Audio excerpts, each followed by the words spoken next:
They clean. Those, just like you said, those are the angels, the IFOs, man.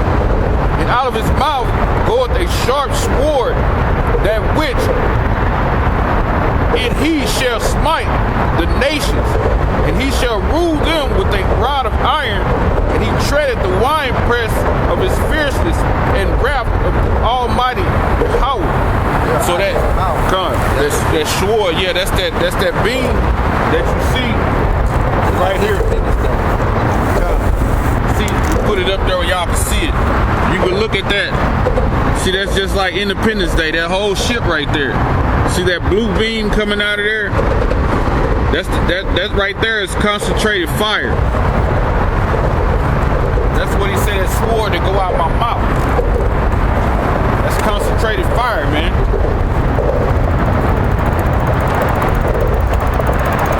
Concentrated fire. This is Ezra, second Ezra. I read that. Back that up. Second Ezra 13.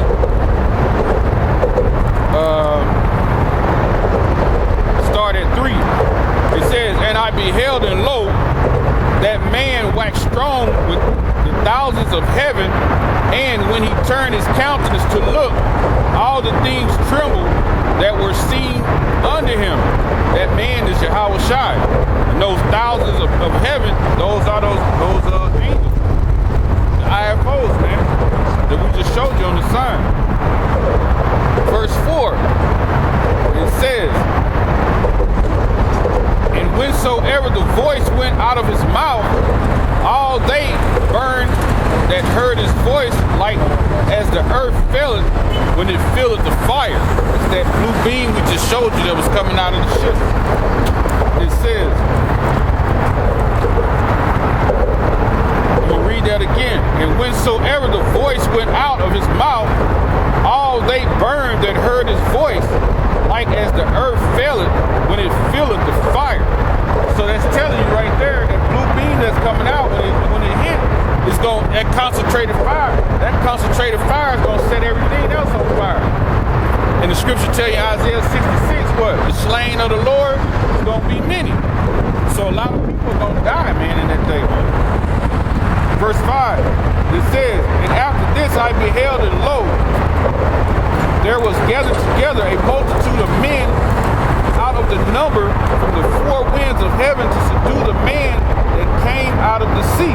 That's the beast. That's the multitude of men, the military might. Because the military, the armed forces are over there in that land. Soon to Joel, man, they get gathered over there for that great day of Harmageddon, man. The mountain of troops. They gonna turn and fight against Yahweh Shai that day when he come forth through the heavens, man, with his angels, man. The Most High gonna put the spirit on them to fight against Yahweh Shai, man. And that's gonna be the death of them, man. And it says, verse 6, it says, but I beheld, and lo, he that graved himself a great mountain and flew up upon it. Because he said that UFO, Ezra said it looked like a great mountain, man. It says, and on top of that mountain, he saw standing was Zion, man, the nation of Israel. When you go jump on to verse 35. And it tells you, it says, verse 7, but I would have seen the region or the place whereout the hill was graven, and I could not. It says, verse 8, after this I beheld, and lo, all they which were gathered together to subdue him were so afraid, and yet there's fight. Ezra saw them fight Yahweh Shai, man. He saw the Lord put the spirit on them to fight Yahweh Shai. It was like they're going to be forced to fight. But they're going to be afraid when they see the fearful sights coming through the heavens, man. They're going to want to turn and run, but they're not going to be able, man. Verse 9, and lo, as he saw the violence of the multitude that came, he neither lifted up his hand, nor his sword, nor any instrument of war. So it's gonna be like they're gonna be put in a trance to fight, man. They ain't gonna be able to do nothing but just take that death, man. Basically, they're gonna be getting fucked up. You know? And It says, verse 10, but only I saw that he sent out of his mouth as it had been a blast of fire, and out of his lips a flaming breath, and out of his tongue he cast out sparks of tempest. That was that blue flame that we just showed you on the sign. That's that concentrated fire coming out of his mouth, man. That's that sharp sword. It says, verse 11, and they were all mixed together, the blast of fire, the flaming breath, and the great tempest, and fell with violence upon the multitude, which were prepared to fight, and burned them up, every one of them, so that upon a sudden and innumerable multitude, nothing was to be perceived, but only dust the smell of the smoke. When I saw this, I was afraid. See, saw people getting pulverized, man. That fire is so hot, when it hits you, that beam hits you, it just disintegrates you, man. It's like, hey, that's like cremation, man. God. You know? You're going to be just blast of power. Yeah. So that's what the Lord gonna do when he show up. When he make his debut. He coming to kill and deliver his elect. Out of the Negro, Latinos, and Native Americans. And before that, like I was saying, you got some on that? Wait, one more.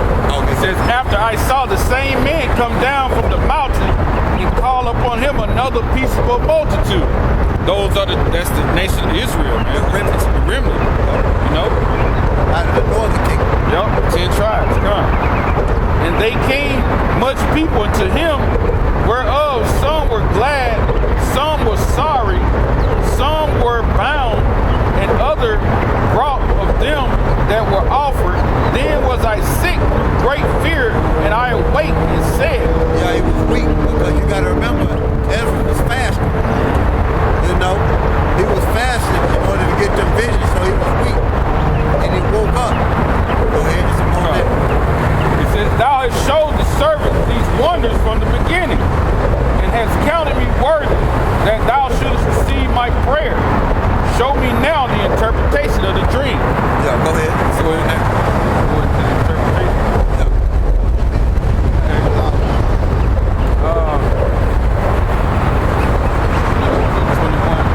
Interpretation of the vision.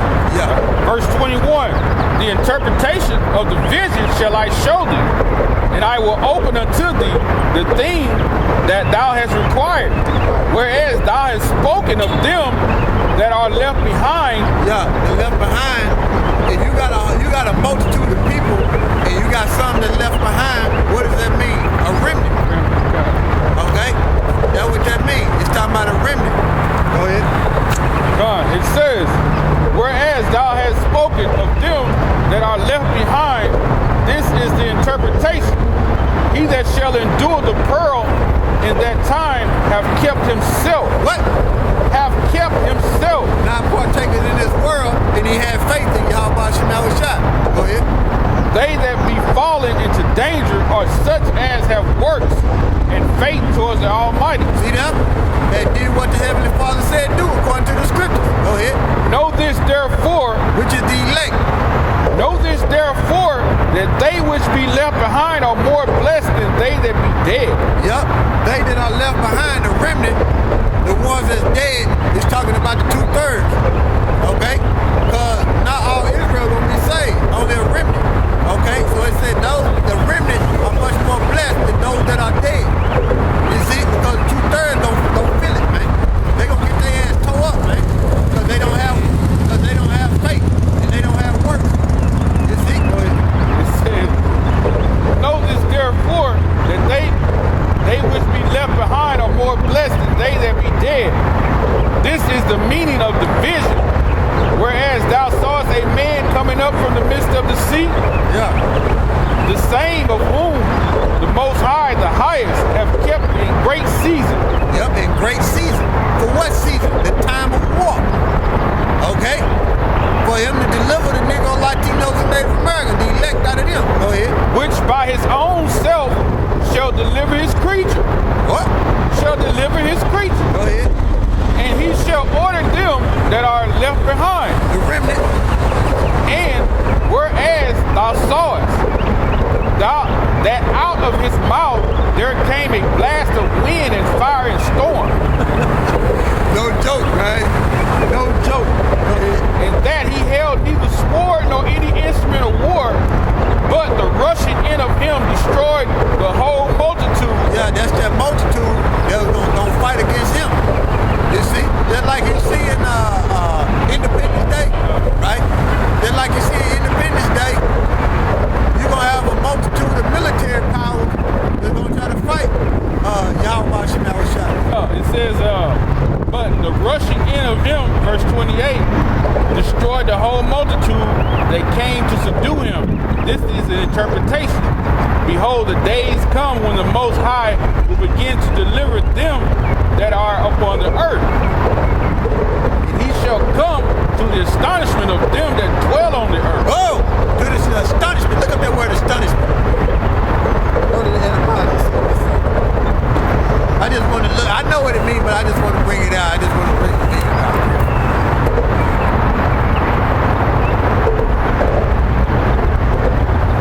Let's see here. If you don't get your a good one, go to the dictionary.com. We're looking up the word astonishment.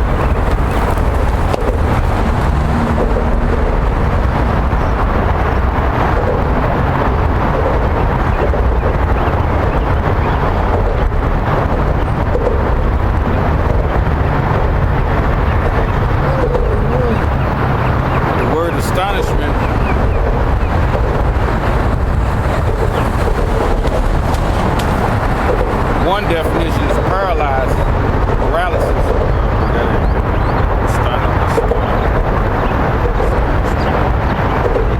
Go to dictionary.com. What was the etymology of it? Paralysis. Yeah, you paralyzed. You can't do nothing. Overpowering wonder. Yeah. A surprise amazement. Yeah, you stuck, man. You can't do nothing. Yeah. An object that causes amazement. Yep. Yep. And when they be amazed and looking at it, they gonna be paralyzed. Like, man, what the? They gonna be, they gonna be stuck, man. And not be able to do nothing but get killed. You know?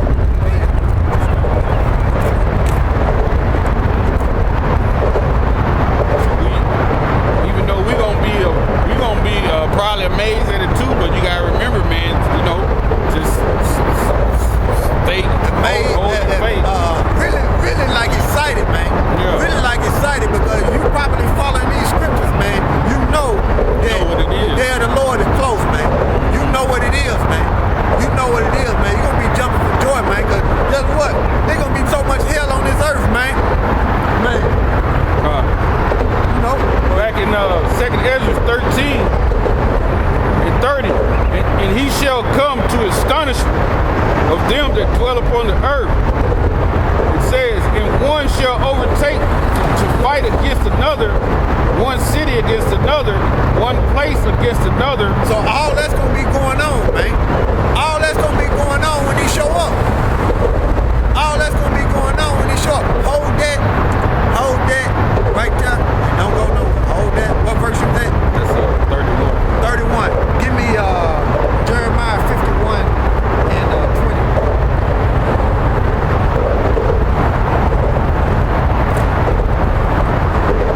Because you're gonna have Jake fight, man. You're gonna have Jake fight. You know? All that's gonna be going on when you show up. Jeremiah 51 and 20. Thou art my battle axe and weapons of war. For with thee will I break in pieces the nations. He's talking about Israel. He talking about what started up in verse 19. 19 con. It says, verse 19, the portion of Jacob is not like them, for he is the form of all things. The portion of Jacob is the Most High. And the portion of the Most High is Jacob. Go ahead.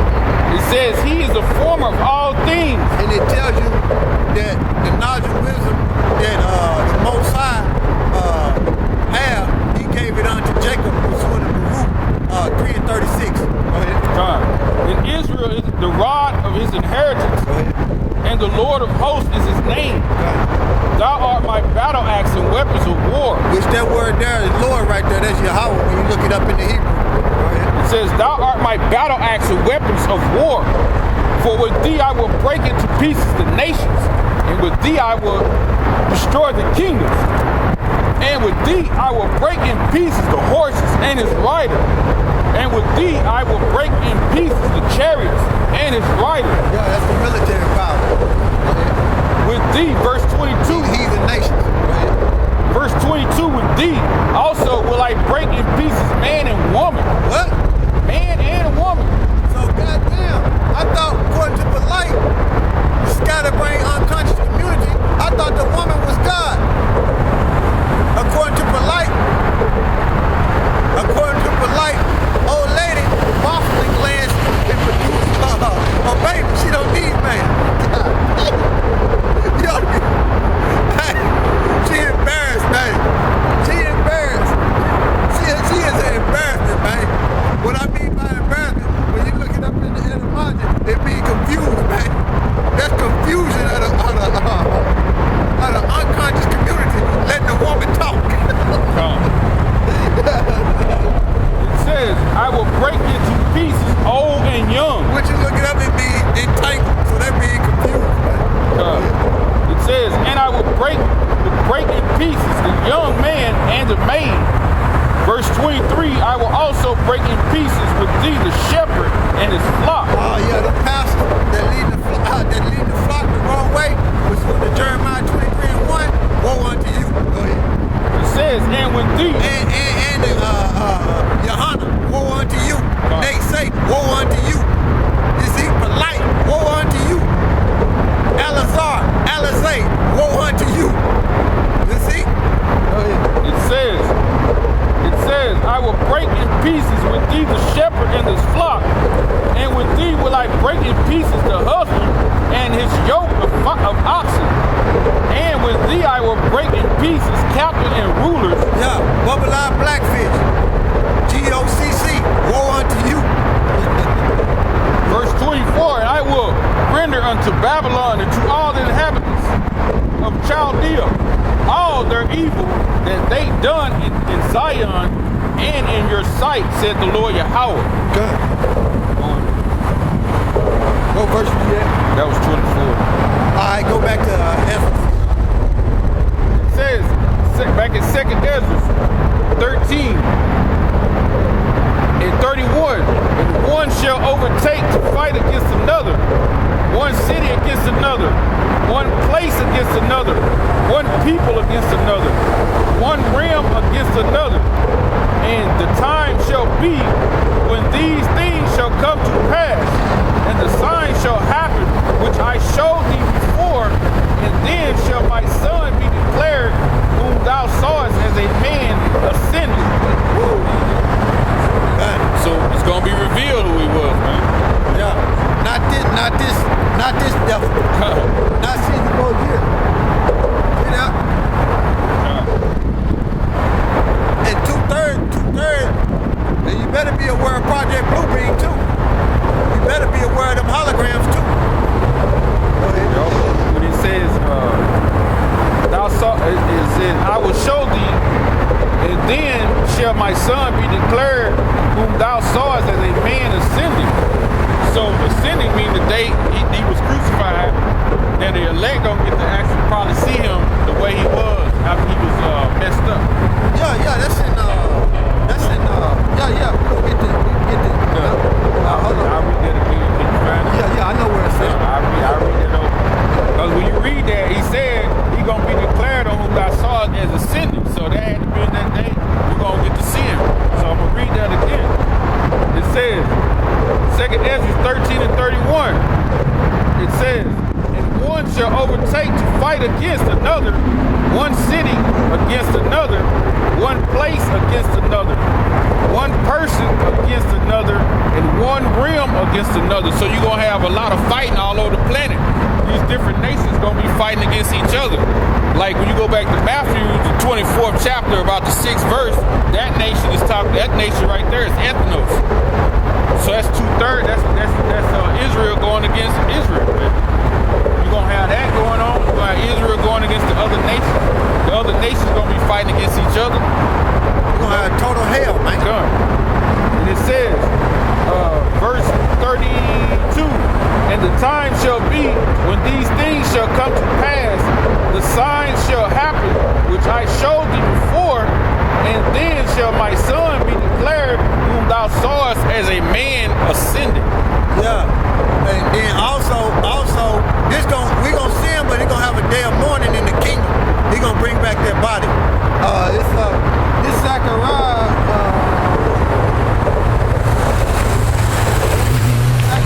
12 and 10. And I will... Motherfucker, man. Wicked ass motherfucker. He looking like a predator. Yeah, predator. Zechariah 12 and 10. And I will pour upon the house of David and upon the inhabitants of Jerusalem the spirit of grace and of supplication, and they shall look upon me. And they shall look upon me, whom they have pierced, and they shall mourn for him, and mourning for his only son.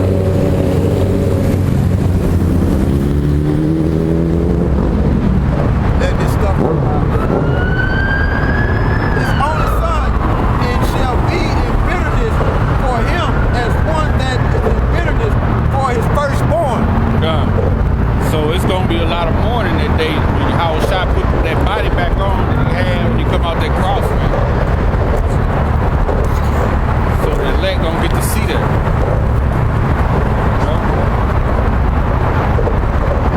It says, 2nd Ezra 13:33, and when all people hear his voice, every man in their own land leave the battle they have one against another, and an innumerable multitude shall be gathered together, as thou sawest them willing to come and to overcome him by fighting.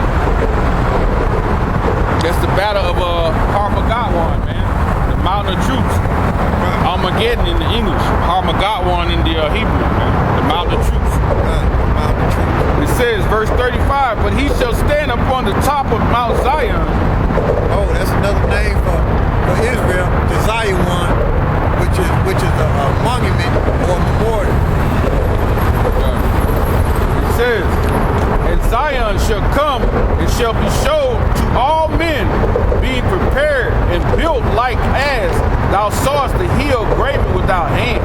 Yeah, that's talking about the chariot, because he's going to be in a big old UFO. And what's your question?